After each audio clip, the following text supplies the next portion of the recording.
Mr. Compton, welcome. And you are? Mr. Northman? You're taller than I had expected.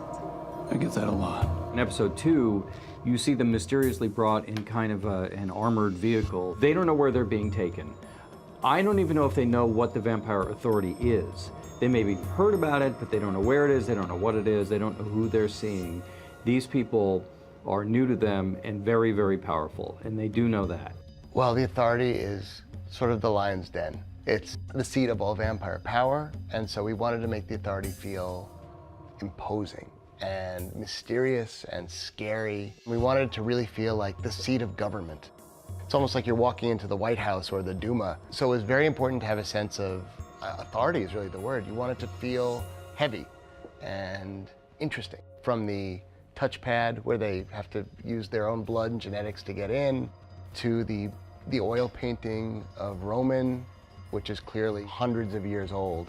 You want a sense of history and purpose. So that was very important when we created the Authority, that it felt ancient. What happens when Emma turns? She'll need a pack. For all you know, Emma's a shifter. She's Wolf. I can feel it. So we don't know, Emma is either, her dad is a werewolf and her mom is a shifter. So in the True Blood genetic lottery, she could be either. We don't know which she'll be. And it turns out in this episode, of course, that she is a wolf. You want it to be an interesting, fun moment, but there was no way to make it not funny.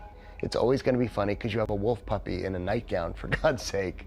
And every time we watched it in editing, we cracked up. It's just a funny image, So we just played it for as much as it's a shock to Luna. It's funny to the audience. So I don't think there's any way to reconcile that. It's just going to be a laugh moment, and that's okay. That's right, whore.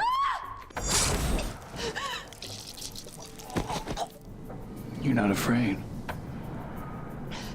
I'm no stranger to dead bodies. We had a great time shooting the flashback scene with Pam because, first of all, we got to recreate, this Barbary Coast, San Francisco, turn of the century thing, and see a side of her that we haven't seen at all. She's such a dry character. She's so sarcastic. She's so cynical. She's so seen it all. And here's a Pam who still has plenty of reasons to be cynical. She's a madam in a whorehouse in old San Francisco, but she's not a vampire, and she clearly has a kind of depth of emotion that she's played a little bit in her vampire persona, but not as much. Eric steps into her life, and saves her from a very scary guy who's about to attack her / rape her.